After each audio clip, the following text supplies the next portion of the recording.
Stadion Matuangin bukan cuma sekedar stadionnya saja. Belum ada stadion yang semegah, sebesar, dan sebagus Stadion Matuangin. Apa kamu sanggup membangun stadion? Ya. Dijawab oleh beliau, wah kami sanggup. Bahasa awalnya sih dapat sih renovasi. Tiba-tiba kaget juga kita sebagai supporter. Bangun baru. Bangun baru, wih mati meja. Stadion ini dibangun oleh Pak Andi Matalata. Ya. Tidak ada Dana dari pusat. Ini Nurdin, kok tiba-tibanya mau ngurusin sepak bola? selama jadi bupati. Selama jadi bupati. Mana ada stadion yang bagus di Bantaeng selama 10 tahun dia? Apakah dia lakukan pembangunan stadion? Beliau memimpin sendiri pembongkaran itu. Pada saat pembongkaran tidak melibatkan atau tidak diajak diskusi Tidak dulu. diajak diskusi. Dan Anda kecewa akan hal itu. Nah, itu sangat mengecewakan. Pada saat pembongkaran, apakah sudah siap segala sesuatu terkait dengan rencana pembangunannya? Tidak percaya Ki bahwa kalau provinsi yang kelola Saya bisa tidak bagus. yakin. Tanpa stadion bagaimana kita mau katakan Iya. Kota Makassar, kota Jelas. internasional? Keme stadion Nutena. Saatnya bilang kamu kelas. Halo Cika, kembali lagi di Kamu Kelas Podcast bersama saya Rijal Jamal. Alhamdulillah akhirnya dalam berbagai macam kesempatan saya selalu ingin mengulik terkait mengenai banyaknya polemik tentang pembangunan Stadion Matuangin. Sudah berapa kali banyak tokoh hadir di studio Kamu Kelas Podcast ini, namun kayaknya kita selalu belum menemukan titik terang karena adanya ketidakseimbangan informasi. Kali ini saya sudah menghadirkan yang merupakan bagian daripada YOS, Yayasan Olahraga Sulawesi Selatan, telah hadir di tengah-tengah saya. Saya akrab sama si sebanyak Puang, tapi kali ini saya mau agak lebih sedikit seimbang supaya sama levelnya, yaitu Deng Il, Bapak Andi Ilham Syamatalata. Assalamualaikum Puang. Waalaikumsalam. Masya Allah. Saya mau Ki Madeceng. Alhamdulillah Madeceng. Alhamdulillah. Bang, saya undang kini, saya ajak kini karena tentu banyak sekali kita dengar ini Saya simpang. panggil Puang ya. Oh iya betul. Aja. Ini ternyata Daeng Il atau Bapak Ilham Syah. Itu bagaimana sebenarnya Pak? Ini kan kita selalu, saya merasa memang ini Yos Menton yang salah ini tahu, karena kemudian pembangunan ini atau stadion ini tidak begitu malu kita ini dibanding-bandingkan stadionnya Makassar dengan klub-klub bola atau daerah-daerah lain Pak. Nah, lalu kemudian ternyata dari pihak Pemprov waktu itu di zaman Pak Gubernur Prof Nurdin Abdullah akhirnya melakukan sebuah kebijakan untuk kemudian mengambil alih, bahasanya kalau selalu saya dengar di media, mudah-mudahan ini saya tidak keliru, mengambil alih dari YOS yang selama ini sudah mengelola puluhan tahun. Akhirnya kemudian bahasa awalnya sih dapat sih renovasi.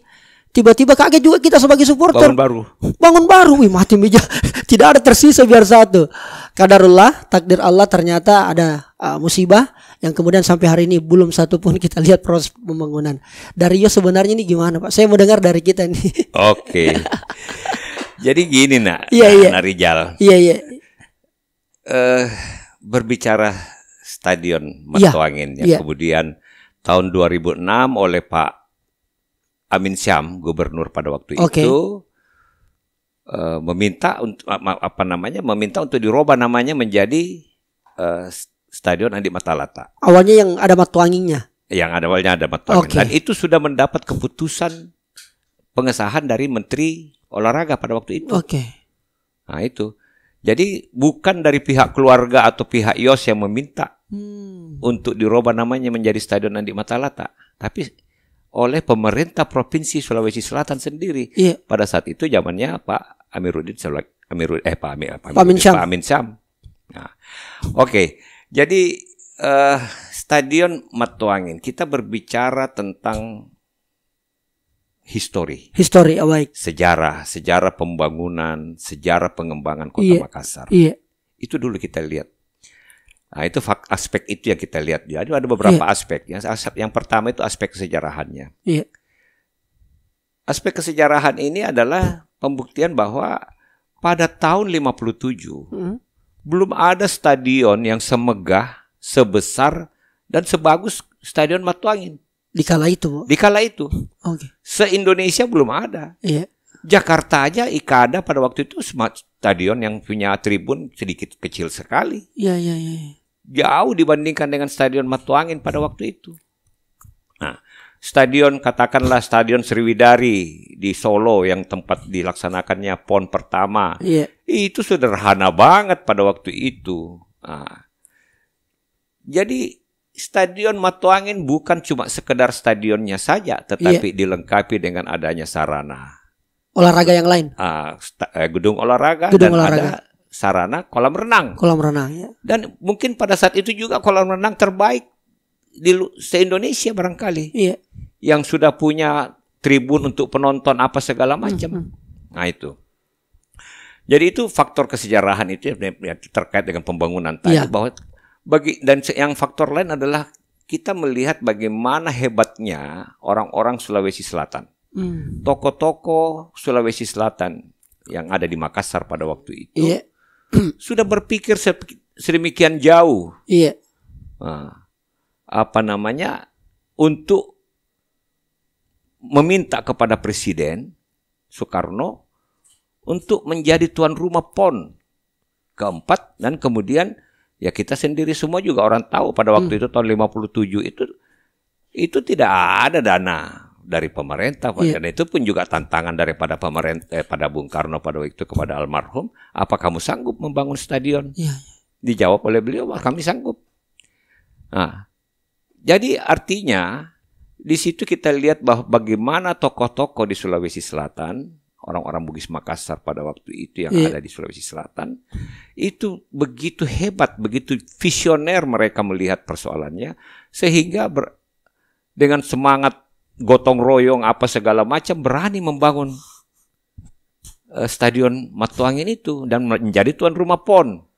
Nah, Pak Ilham mau bilang bahwa stadion ini dibangun oleh Pak Andi Matalata. Tidak ada dana dari pusat. Ini yakin ini yakin. Pak Ilham yang kita sampaikan ini. Sangat yakin. Sangat yakin. Ini baru saya tahu ini. Sangat yakin. Begini kalau bicara itu kita melenceng sedikit.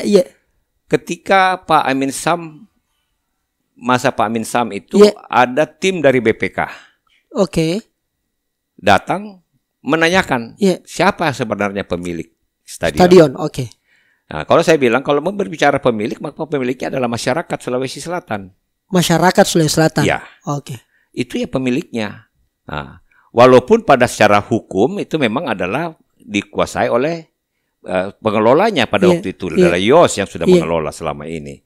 Nah, terus bagaimana katanya tapi kalau berbicara soal dana pembangunan apa segala macam, bisa nggak saya bilang, saya tantangin balik waktu itu orang dari BPK pada waktu itu. Di zamannya Pak Amin Syam ini Pak ya? Zamannya Pak. Zamannya Pak Andi Mualim sebagai Sekda. Betul. Dan di ruangannya beliau waktu itu. Bapak bisa buktikan nggak?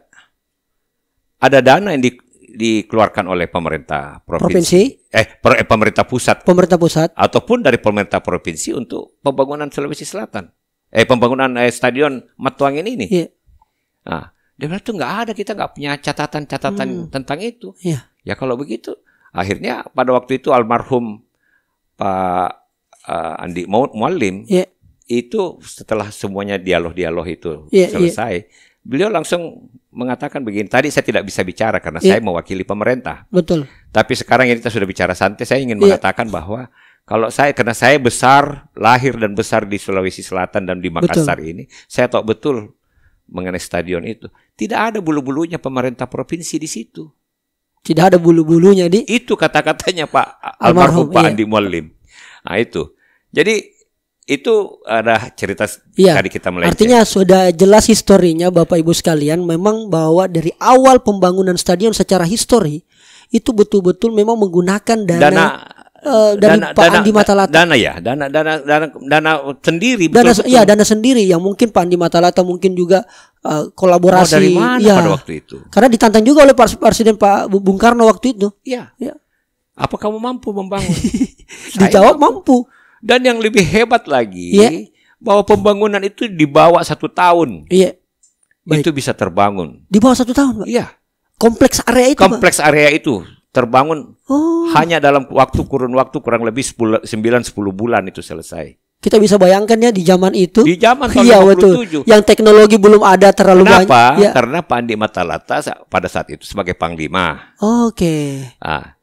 Memerintahkan kepada pasukannya. Itu dilaksanakan oleh apa namanya Yon Sipur apa segala macam pada waktu itu. Nah, itu bicara sejarah, bicara sejarahnya. Iya. Nah, kemudian kita berbicara pada saat terakhir pembongkaran. Nah, itu yang saya sesalkan. Ini sebenarnya berangkat dari keserakahan, ketamakan, dan ambisi yang menggebu-gebu dari Pak Nurdin Abdullah, kita sebut namanya aja, maaf. Ya. Itu yang ingin meninggalkan sebuah legacy, sebuah legacy peninggalan karya. Tetapi sayangnya beliau mengabaikan faktor atau nilai-nilai budaya kita. Yang utamanya adalah sipakat tahu, saling menghormati, saling menghargai, dan juga aspek-aspek hukum. Yang pada saat terjadi pembongkaran, sebelum terjadi pembongkaran itu sudah berjalan di ruang sidang, ruang pengadilan. Nah, itu yang saya sayangkan, bahwa sikap itu mengabaikan ini semua tadi. Jadi nilai-nilai budaya, nilai budaya Bugis Makassar lagi, terutama sipakat tahu, sipakat ingat, itu tidak lagi diperhatikan, diabaikan begitu saja, dan juga nilai-nilai hukum. Padahal proses ini sudah berjalan. Maksudnya Pak Ilham adalah selesaikan dulu prosesnya, baru kemudian kita ngobrol, kita diskusi. Dan lebih lagi daripada itu, ya, ketika saya berbicara tadi soal nilai-nilai budaya tadi, saling menghargai, yang dia sendiri ucapkan, Pak Nurdin Abdullah itu ucapkan pada tanggal berapa itu ini sebelum pembongkaran, Pak. Sebelum pembongkaran. Berarti 2019 karena sudah 2021 kalau tidak salah. 2021 ya. 2021 itu. Iya. Berarti 2001 awal tahun, Pak. Tanggal 2 Maret 2020. 2020 ya. Sorry, 2020. 2020. Itu di Rumah Jabatan Gubernur. Iya. Disaksikan oleh seluruh ketua-ketua komisi, wakil-wakil ketua DPRD Provinsi Sulawesi Selatan, dan ketua DPRD, dan juga hadir pada saat itu ketua KPK Pak Nurul Gufron. Iya, betul. Dan di saat itu beliau mengatakan, kenapa saya ini mau dibentur-benturkan dengan Deng Il? Iya. Padahal saya ini masih keluarga. Nah, itu kan kalau kita dengar dari itu, bahwa itu beliau masih sangat menghargai nilai-nilai budaya. Tapi pada kenyataannya tidak lama kemudian beliau memimpin sendiri pembongkaran itu. Padahal ada kesepakatan kita pada waktu itu, ada 3 poin. Ada 3 poin pada waktu itu adalah diharapkan salah satunya itu adalah kita menghentikan polemik. Hentikan dulu polemik tentang stadion. Oke. Kedua, masing-masing pihak bersepakat untuk membicarakan segala sesuatu terkait dengan pembangunan stadion itu. Ini yang diabaikan semua. Tiba-tiba pada tanggal itu yang tadi saya sebut itu, itu terus kemudian memimpin sendiri pembongkaran. Ini saya bilang, ini gimana sih? Tidak mengkonfirmasi dulu ke kita. Tidak ada konfirmasi. Padahal ada kesepakatan kita bahwa setiap langkah yang mau dilakukan terkait dengan pekerjaan-pekerjaan, katakanlah baik pembongkaran ataupun dan seterusnya, itu harusnya kan dibicarakan lebih dahulu. Sabar Deng Il, apakah kemudian kesepakatan itu tertulis? Tertulis ya, resmi Pak ya? Kan kita tanda tangani kok. Oke. Dan kita tanda tangan itu di muka ketua, dan tadi saya katakan wakil ketua KPK ada, ketua DPRD, wakil ketua DPR, ketua komisi. Oke. Nah itu. Oke. Terus sayang ini berita-berita emang tidak pernah keluar. Baik. Ini. Nah, kesepakatannya itu bahwa selalu dibicarakan setiap kemudian ada proses tindak lanjut. Ada tindak lanjut untuk kita kemudian kita tempuh langkah selanjutnya apa. Dan kenyataannya pada saat pembongkaran tidak melibatkan atau tidak diajak diskusi. Tidak diajak diskusi. Dan Anda kecewakan hal itu. Nah, itu sangat mengecewakan. Dan lebih-lebih lagi karena sudah keluar amar keputusan pengadilan bahwa Yos sebagai pengelola sudah ikrah pada waktu itu. Itu yang di PT UN. Yang di PT UN. Nah, artinya sebagai pengelola, kalau memang itu dilihat dari sebagai katakanlah menghargai nilai-nilai hukum, harusnya sebagai pengelola diajak dong. Masa Rijal yang punya rumah, Rijal yang mengelola rumahnya tuh saya datang main bongkar aja? Betul. Kan harusnya ajak dulu dong bicara. Saya mau bongkar. Nah, lebih celaka lagi kalau kita mau bicara dari sisi itu. Pada saat pembongkaran, apakah sudah siap segala sesuatu terkait dengan rencana pembangunannya? Termasuk pembiayaan maksudnya? Termasuk pembiayaan, desain dan lain-lain. Dan siapa yang akan mengerjakan? Kan belum ada. Kenyataan, kita berbicara kenyataan. Ketika Nurdin Abdullah ditangkap, proyeknya mangkrak, tidak bisa berjalan. Artinya, memang ini perencanaan tidak ada sama sekali untuk mau lakukan itu. Karena kan pada logika kita, ketika sebuah proyek sudah ditetapkan dan kemudian dibongkar, harusnya siapapun pimpronya, siapapun pimpinannya. Harusnya tetap jalan. Betul. Dan bisa dibangun. Kenyataannya ini kan sampai hari ini tidak pernah bisa terwujud pembangunan. Tidak ada kelihatan progresnya, Pak. Malah lebih celaka lagi kemarin beritanya bahwa dana yang 63 miliar itu mau dibagi hasilkan lagi. Dan kami sebagai supporter ini, Pak, sangat-sangat merasa kecewa sekali, luar biasa beratnya, Pak. Bahwa teman-teman aliansi supporter PSM Makassar udah demo berkali-kali, Pak. Jadi ini saya mau kembali sedikit, kita mundur lagi. Jadi sejak awal, Pak. Di awal Pak Nurdin menjadi gubernur, itu kalau tidak salah beliau dilantik itu pada tahun 2018 September, Pak. September.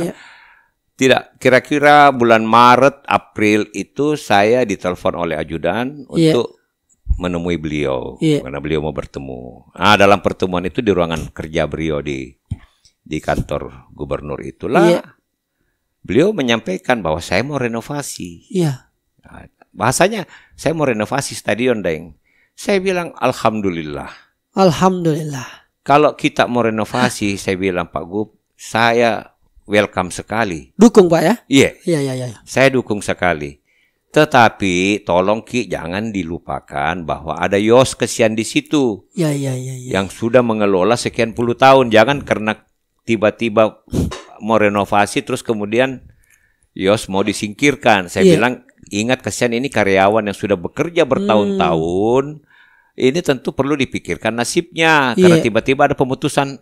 Ini kan kayak PHK umpamanya kalau terjadi ini perusahaan kan. Tiba-tiba mau di PHK kan begitu saja. Jadi saya bilang tolong itu aja, saya minta tolong diperhatikan. Tetapi kemudian oleh saya pada waktu itu saya berpikir, saya sudah melihat ada gejala yang tidak sehat di sini. Kenapa? Dia mengatakan gini, saya mau bantu PSM. Pada waktu pertemuan berdua itu, saya mau bantu PSM. Saya bilang begini, Pak Gub. Jangan berpikir seperti itu, karena PSM sekarang sudah bukan lagi milik pemerintah, bukan milik masyarakat lagi. Dia sudah menjadi milik swasta. Nah, dia punya status kekuatan hukum sebagai perusahaan perseroan. Nah, jadi tidak bisa lagi, makanya kan itu dihentikan semua dan bantuan-bantuan APBD untuk kesebelasan di daerah-daerah. Nah, itu. Tetapi saya bilang kalau kita mau memang rencana itu saya kira bagus juga. Tapi perlu juga diingat awal mula didirikannya stadion bukan hanya untuk stadion sepak bola. Itu adalah stadion multi event. Karena memang untuk PON. Sehingga ada tracknya. Ada track lari di situ. Ada track untuk ada lintasan untuk loncat jauh segala macam itu di pinggir lapangan kan. Jadi tapi saya bilang tolong yang paling penting adalah jangan lupakan Yos. Saya disclaimer dulu, Pak, takutnya saya kelupaan. Tadi soal PSM, perlu diketahui Pak Gu bahwa PSM ini bukan milik pemerintah, tapi milik swasta. Deng Il mau sampaikan bahwa apakah ini bentuk bahwa Deng Il tidak mensupport PSM? Kapan saya berkatakan seperti itu? Ini perlu kita disclaimer ya bahwa Yos selama ini. Kapan Yos tidak memberikan ruang kepada PSM? PSM Makassar, Kalau bicara PSM, saya kan pernah jadi CEO-nya PSM di masa LPI.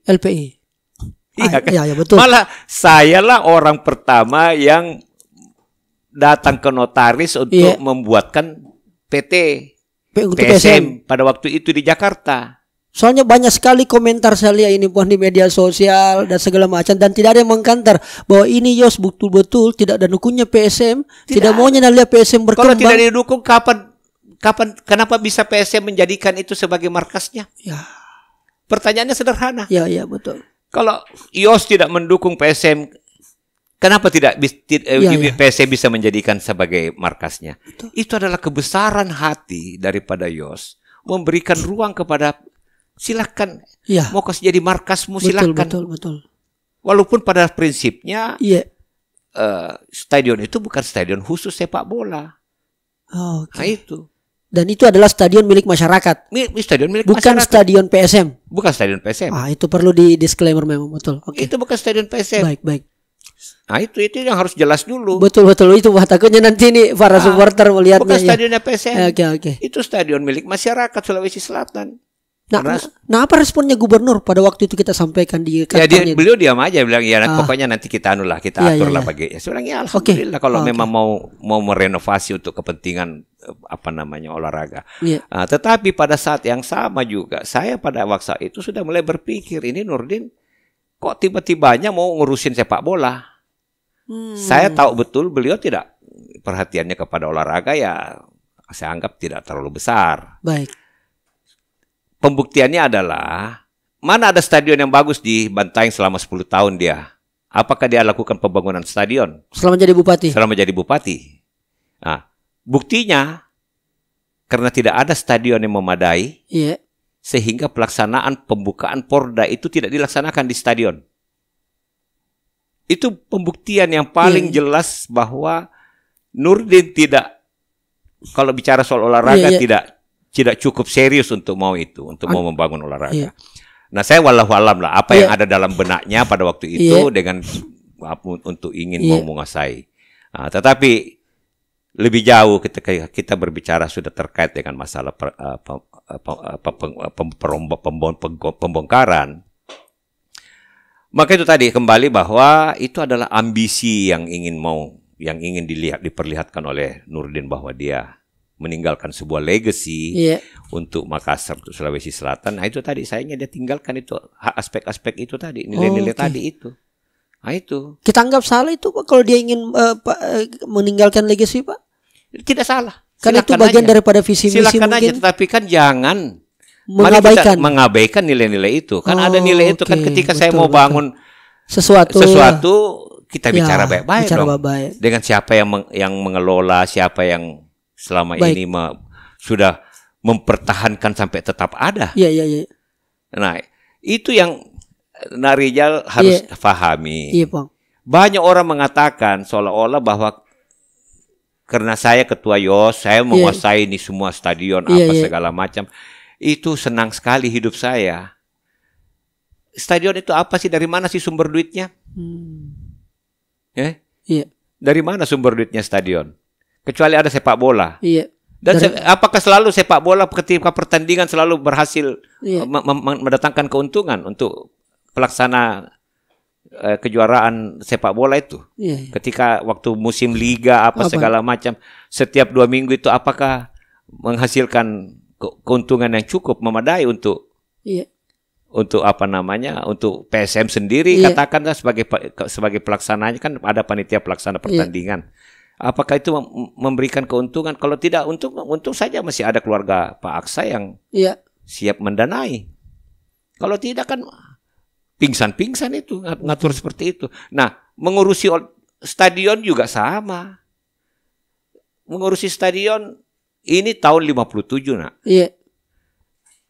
Bagaimanapun bangunan ini sudah secara perlahan digerogoti oleh umur. Betul. Nah, sudah banyak bagian-bagian yang sudah rusak. Alhamdulillah pada tahun 2002 ketika terjadi AFC di sini, Piala Champion, itu ada renovasi dilakukan oleh Pak Ilham Sirajuddin bersama dengan Pak Nurdin Khalid. Nah, NH pada waktu itu sebagai CEO-nya PSM pada waktu itu kan. Beliau yang minta untuk menjadi tuan rumah, ngotot untuk menjadi tuan rumah sebagai tuan rumah Piala AFC, dan itu pada saat itulah bersama-sama dengan wali kota pada waktu itu adalah Pak Mola, sehingga dilakukan renovasi yang cukup signifikan, yang cukup bagus lah pada waktu itu. Walaupun itu dikerjakan secara terburu-buru, cuma 40 hari. Tapi demi kesiapan ini menghadapi AFC akhirnya dilakukan. Alhamdulillah itu berhasil. Oke. Nah itu. Tetapi saya mau sampaikan dulu Pak Dengil, apakah kemudian Yos memang karena kita lihat di media mengakui memang bahwa tanah ini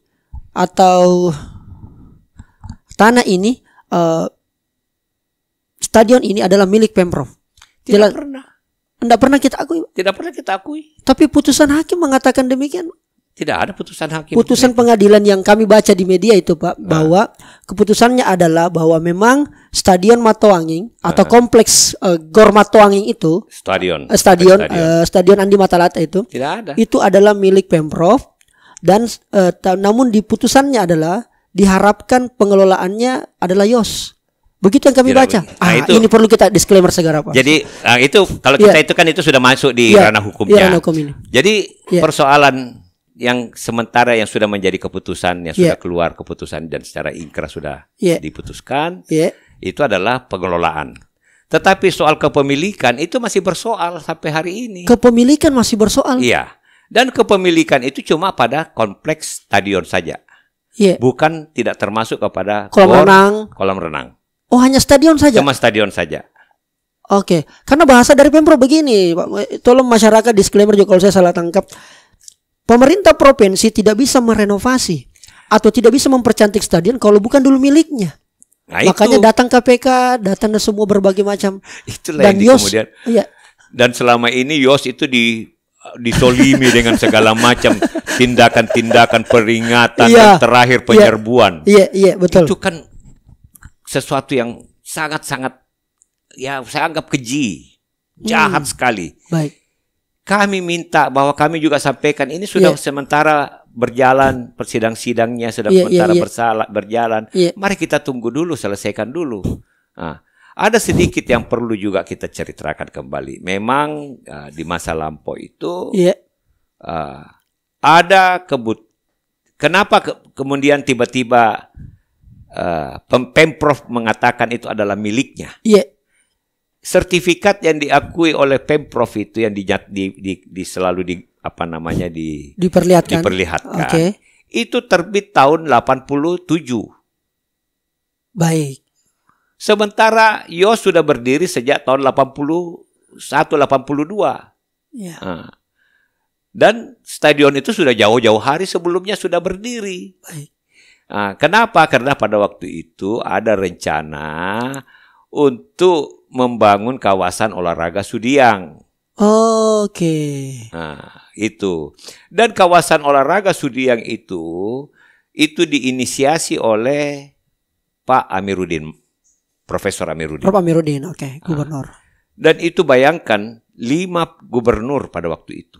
Iya. Mulai zamannya Pak Amiruddin, 2 periode. Iya. Pak Palaguna 2 periode. Iya. Amin Sam 1 periode. Nah, kemudian Pak Syarul nanti sesudah Pak Amin Sam itu baru ada pembangunan GOR dan stadion atletik pada waktu itu dan stadion Panahan kalau tidak salah. Pada saat Sarul itulah beralih fokusnya ke Barombong. Oke. Wow, ya. Iya kan? Saya baru tahu ini. Jadi itu bayangkan 5 periode 5 gubernur. 3 gubernur. 3 gubernur dalam 5 periode itu. Jadi zamannya Pak Amiruddin dengan perencanaan awal, kemudian disusul dengan upaya-upaya pembebasan lahan, penyediaan lahan di Sudiang sana. Kemudian dilanjutkan oleh Pak Palaguna dan dilanjutkan oleh Pak Amin Sam. Pak Amin Sam itu sudah berhasil membangun itulah gedung olahraga yang ada di sana.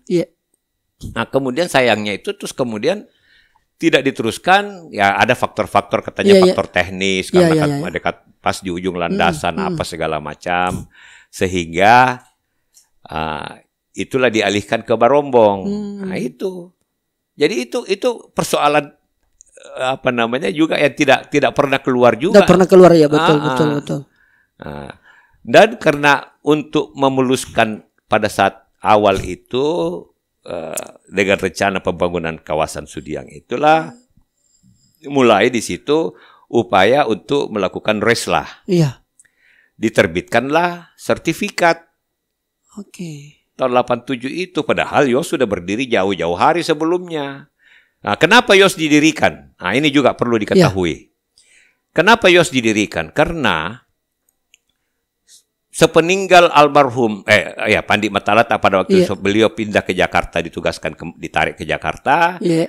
Setelah PON itu dikuasai, itu dikelola, katakanlah dipercayakan kepada pemerintah daerah, provinsi pada waktu itu di masa Pak Andi Pangeran Petarani, dan selanjutnya ada Pak Arifai dan juga Pak Ahmad Lamo.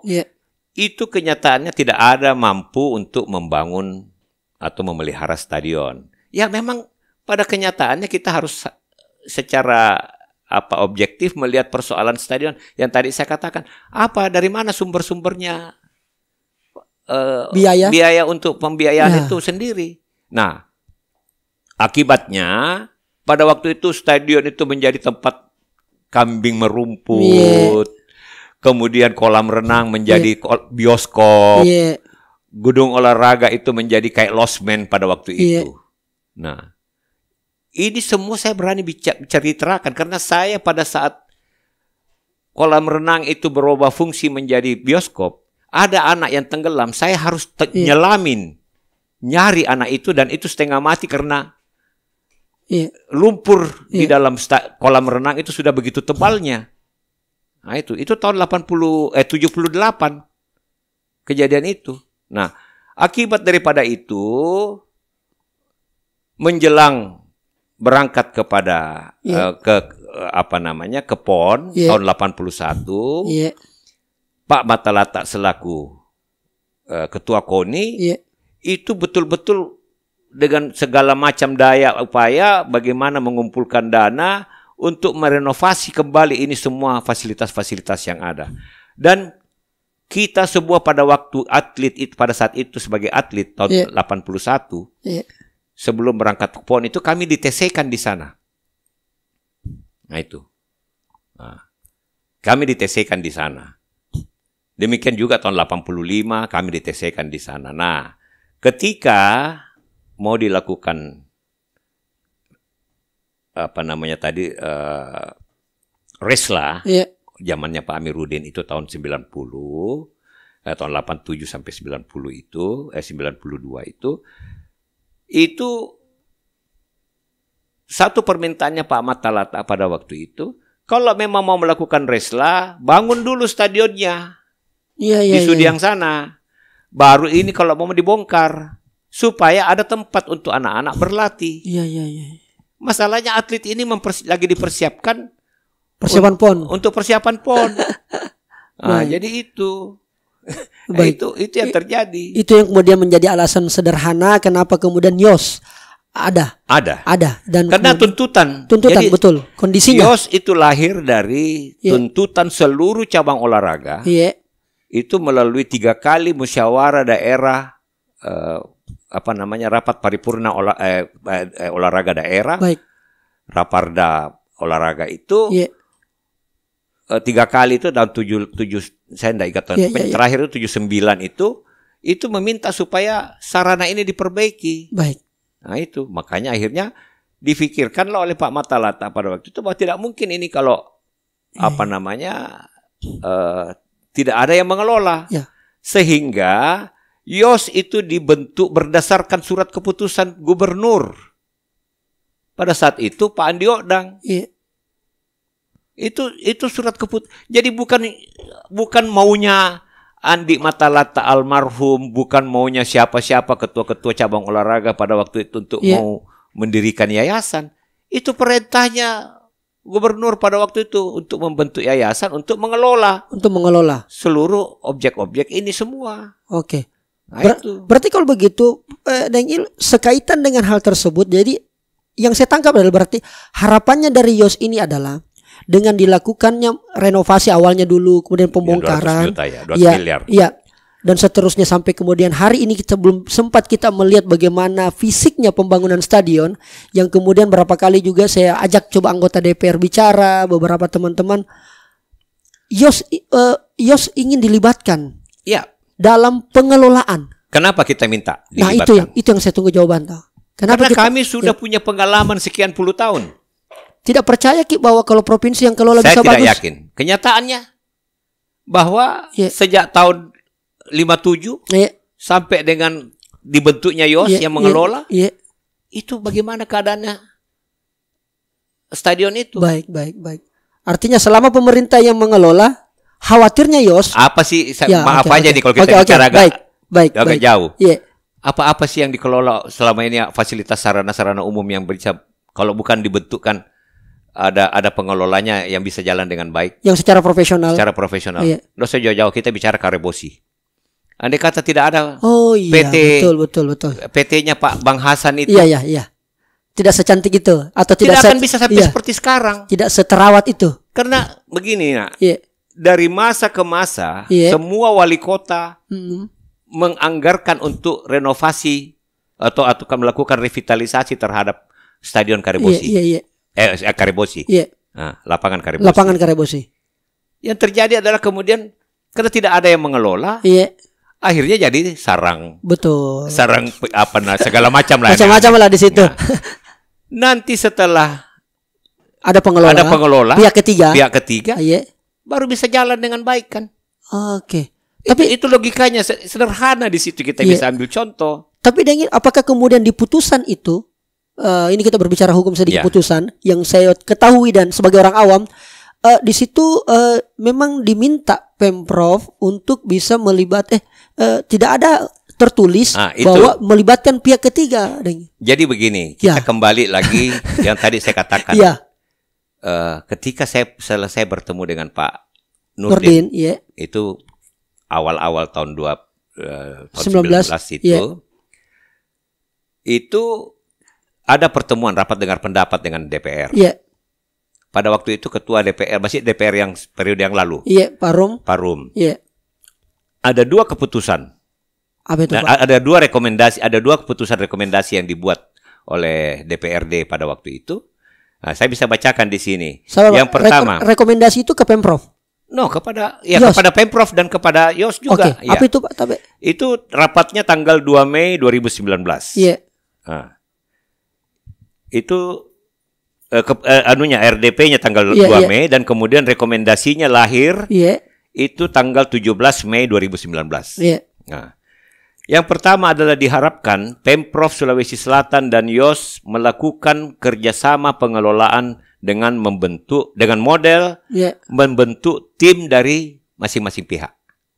Dua tim ini. Oke, baik. Yang kedua, bila Pemprov tetap ingin mengambil alih lahan aset tersebut, maka harus ada hitung-hitungan, ada ganti rugi kepada Yos. Itu rekomendasi dari DPRD. Celakanya adalah kemudian setelah pergantian masa tugas daripada DPRD, muncullah kepimpinan yang baru, dan kemudian oleh Pemprov dikatakan itu DPRD yang lama.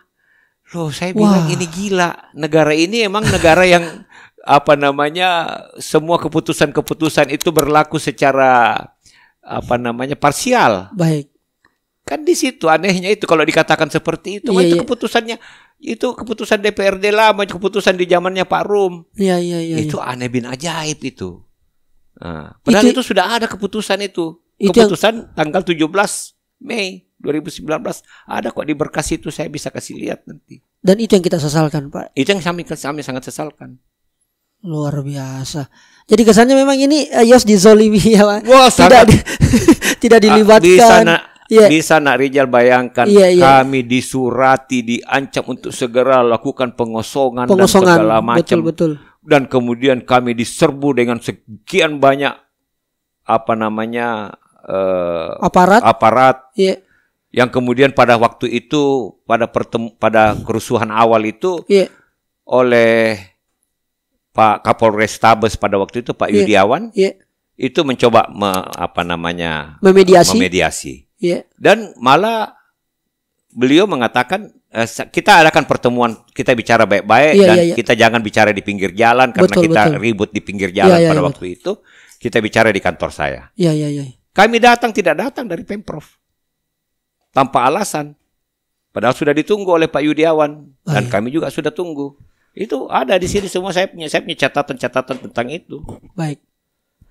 Dengil, apakah kemudian tidak ada masalah pribadi tak dengan Pak Nurdin Abdullah atau mungkin masalah politik? Secara pribadi politik saya tidak punya urusan. Saya kan bukan ya memang saya pernah jadi pemimpin politisi pernah jadi pimpinan partai apa saja, tapi saya nggak punya urusan apa-apa dengan beliau. Itu clear itu Pak ya. Itu clear.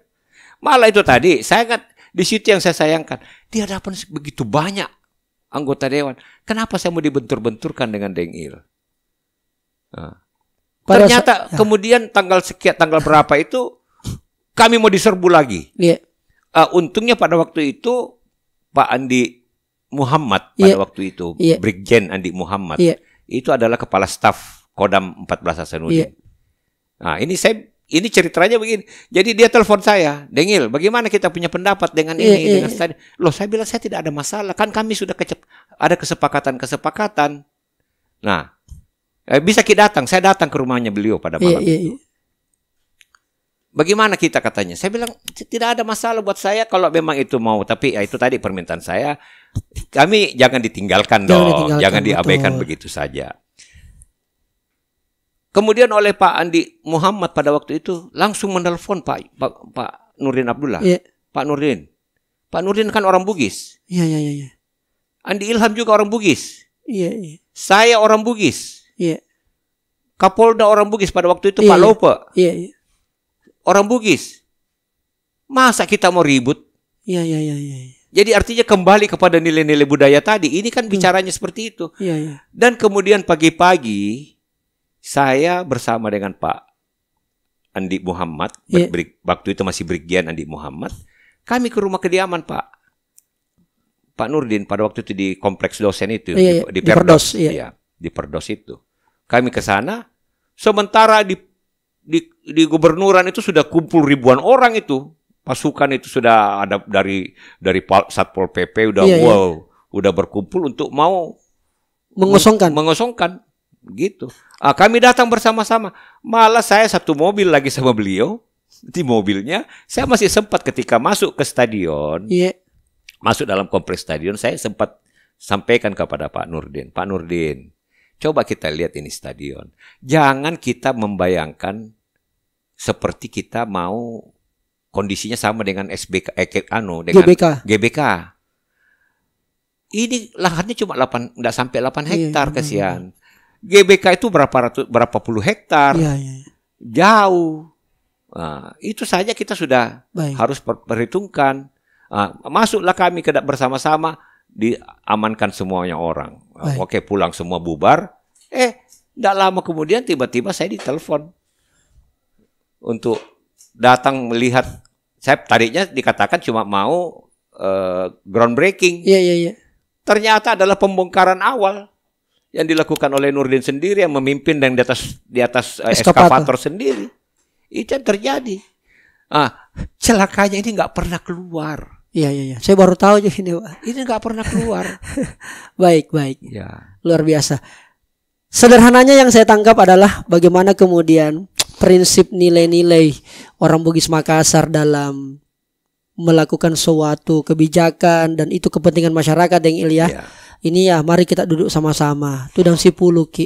Apa kira-kira yang menjadi persoalan? Intinya adalah jelas memang itu adalah menjadi milik masyarakat Sulawesi Selatan. Ini statusnya milik. Yang kemarin memang berapa kali saya undang memang Kadis, pihak gubernur juga saya undang, belum pernah mau bicara memang soal stadion. Setelah kemudian prosesi kepemimpinan berganti dari Pak Nurdin ke Pak Andi Sudirman.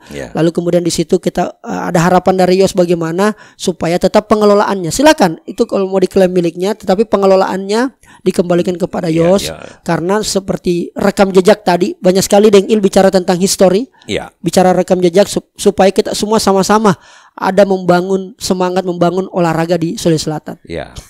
Saya kira itu. Jadi olahraga ini harus dibangun dengan kebersamaan, betul. Dengan kegotong royongan. Baik. Dan dengan jiwa yang bersih dan jiwa yang penuh dengan sportivitas. Itu baru bisa kita berbicara untuk membangun olahraga. Dan untuk membangun olahraga kita butuh sarana yang memadai. Nah sekarang ini ya maaf aja kita tidak punya sarana apa-apa lagi untuk mau membangun, untuk mau katakanlah bukan cuma PSM yang bermarkas di sana, tetapi seluruh cabang-cabang olahraga yang lain, supaya nak